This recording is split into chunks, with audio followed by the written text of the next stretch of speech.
En este primer bloque vamos a hablar con el ingeniero Sergio Faccioli de Agrosurco y Darío Lechut, ingeniero también que nos acompañó en esta recorrida. Un ingeniero que realmente sabe muchísimo de lo que pasa con maíz, así que aprovechamos en esta nota. Hola Tibi, buenos días a la audiencia. Sí, una linda jornada, siempre con la compañía de los chicos de Bayer, Darío que siempre nos acompaña, que viene a acercarnos su experiencia de tantos años mirando maíz. Este es un ensayo de maíces templados con los tropicales que usamos acá en la zona, sembrados sobre girasol, con la tecnología de productor.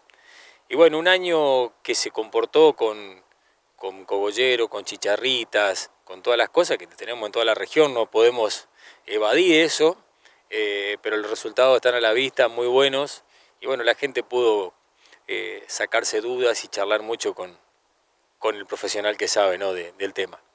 Bueno, evidentemente en la zona de templado a tropical, tropical a templado, y ahí la llevan, ¿no? Porque todavía no se define, porque todo depende del ambiente. No, totalmente. Tenemos, si nos remontamos a la historia, siempre era maíces tropical, la compañía ha ido evolucionando, la sanidad hizo que podamos incorporar maíces templados de segunda, lo hemos vivido a este cambio, y estos últimos años estamos en lo que es el cruce de templado por tropical, que nos dan mayor rusticidad, mayor sanidad, y el rendimiento que va creciendo año tras año en estos nuevos materiales, ¿no? Entonces, el productor tiene un abanico importante a la hora de tomar una decisión, que nosotros tratamos de guiarlo en colocar, primero ayudarlos a diseñar el ambiente en el que va a sembrar, y en función de ese ambiente, qué material vamos a colocar ahí para que se exprese de la mejor manera y que tenga el resultado que está buscando, ¿no? Bueno, vamos a aprovechar ahora con Darío. Bueno, ingeniero, bienvenido por la zona, como siempre. Muchos técnicos hoy, ¿no? Donde hubo intercambio. Y justamente decía, de ayudarle al productor a definir el ambiente. ¿Qué debemos tener en cuenta cuando hablamos de ambiente? Bueno, muchas gracias por la invitación a Agrosurco. Muchas gracias a usted también para acercarse y difundir este tipo de encuentros y jornadas. Y retomando tu pregunta, claramente el ambiente explica más del 70% de la respuesta del rendimiento del cultivo de maíz. Como en muchos cultivos, el ambiente es fundamental. Definir el ambiente asegura el resultado del cultivo en la toma de decisiones, ¿no? Desde el punto de vista de la toma de decisiones. ¿Qué tener en cuenta para definir un ambiente? Desde lo más básico a lo más complejo, lo más básico es, una medida es ser prolijo y anotar o guardar la información de ese lote.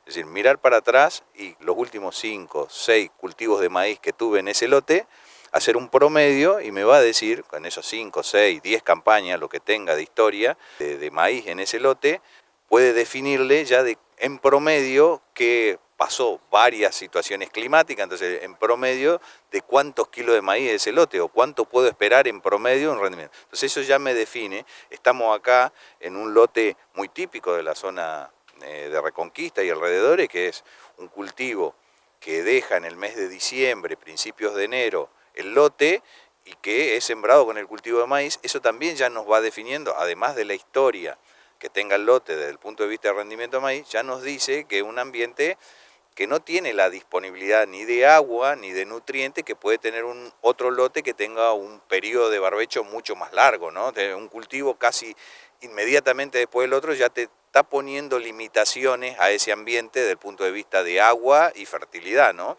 Más allá de que la fertilidad la podemos solucionar, el agua también en el caso de riego, pero no es la normal en el norte argentino, ¿no? Entonces, volviendo a eso, podemos ajustar algunas cosas, pero si no soluciono el agua, no tengo la posibilidad de solucionar el agua, tampoco puedo arriesgarme a poner mucho fertilizante pensando en mejorar esa calidad. Pero bueno, esos son los parámetros que nos pueden ayudar como fáciles para definir el ambiente, y cada vez hay más tecnologías para hacer esto, desde análisis de suelo, de mapas de rendimiento, que le dan un poco más de tecnificación a eso que hablamos como básico, ¿no?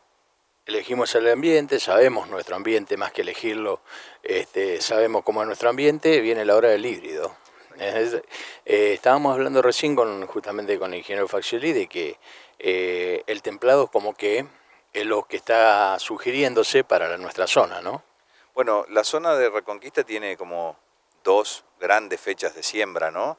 Hay un maíz que nosotros llamamos temprano, que es exacto de primera, que en términos de rotaciones no sería técnicamente de primera, sería un maíz temprano, pensando en una campaña agrícola o ciclo agrícola de julio a junio, digamos, temprano porque sería el primer maíz de esa campaña, sembrado a veces fines de julio, a veces agosto, a veces septiembre.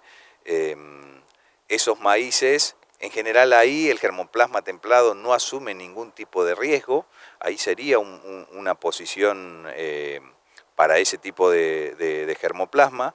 Ahora, el grueso de la siembra del NEA, y no escapa Reconquista y alrededores porque es zona del NEA, es parte del noreste argentino, el grueso de la siembra de maíz se hace en diciembre, enero, ¿no? Más en enero que en diciembre. Entonces, el NEA en promedio sembrará entre 700 y 800 mil hectáreas de tardío y la temprana históricamente no superó las 50.000 hectáreas. Entonces, para que tengamos una idea, exceptuando la campaña pasada temprana, que fue récord, que fueron más de 130.000 hectáreas, ¿no? Pero bueno, volviendo al posicionamiento de germoplasma. Acá el maíz normalmente va después del girasol, diciembre, enero. Diciembre, enero. Bueno, ahí las enfermedades que han venido predominando y tiene que ver con el aumento de superficie. No nos olvidemos que en los últimos 10 años el maíz en el norte argentino se más que duplicó la superficie de maíz en los últimos 10, 12, 15 años. Entonces trajo aparejado ese crecimiento que es muy bueno para la sustentabilidad de la producción del norte de Argentina, de todo el país, pero con especial énfasis en el norte de Argentina. Es muy beneficioso, pero trajo aparejado enfermedades específicas del cultivo, y vamos a poner como ejemplo, el gran ejemplo es piroplasma o el achaparramiento del maíz, que es el nombre común, puede ser causado por varios patógenos, lo transmite un solo vector, Dalvulus maidi y la chicharrita, pero puede ser cualquiera de 3 o 4 patógenos.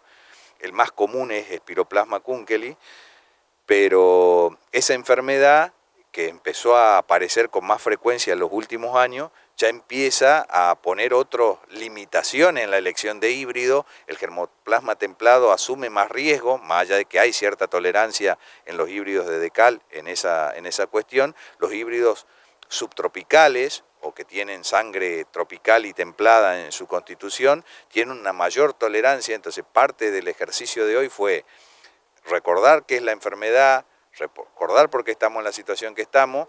No confundirla con otros, collero. No confundirlo con otras enfermedades también, o con otras plagas, cogollero, o no confundir con enfermedad de caña, por patógenos de suelo que afectan la caña y que terminan matando a la planta, y a veces cuando llego tarde no sé diferenciar si fue muerta por espiroplasma o fue muerta por caña. Entonces hicimos la separación. Es otra problemática que, si bien no es específica del cultivo de maíz, le llega muy de cerca y tiene que ver con el aumento de la rotación de maíz en la región. Entonces todo eso se conjuga para que empecemos a mirar otras cosas y empecemos a asumir menos riesgo contra esta enfermedad y a hacer una diversificación en esa siembra tardía, de poner algo de templado, que era lo que venía problemático, y empezar a mechar híbridos subtropicales. Le presentamos una paleta muy amplia. A mi entender no hay nadie que tenga esa paleta de subtropicales hoy en el mercado con ese nivel de tolerancia y con el número de opciones que existen en la marca Decal. Entonces charlamos de eso y tratamos de establecer cuáles son los riesgos que asumimos y por qué diversificar en germoplasma es una de las maneras más eficientes para enfrentar esta problemática. Bueno, qué importante que vayan apareciendo justamente lo que va necesitando el mercado, ¿no? Que nuestro norte no está relegado en la tecnología, así como también no está relegado en los eventos, porque prácticamente todos los eventos hoy lo tienen los híbridos que tenemos en nuestra zona. De hecho, estamos justo frente a un híbrido que creo que ya está comercialmente, es el 81, ¿no? El híbrido se llama DK8111, está en versión Trecepta, en el evento biotecnológico de Trecepta.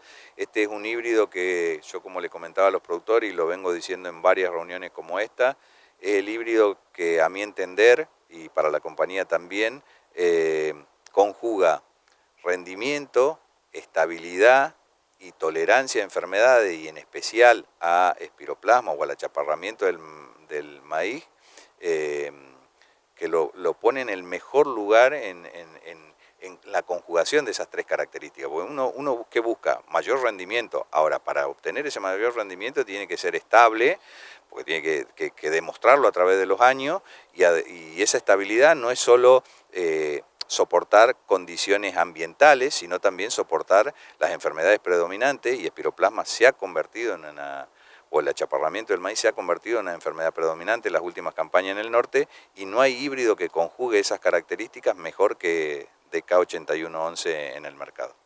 Ingeniero, como siempre, Darío, muchas gracias, muy amable. Muchas gracias a ustedes, y siempre nos encontramos. Un placer para mí volver a hablar con ustedes.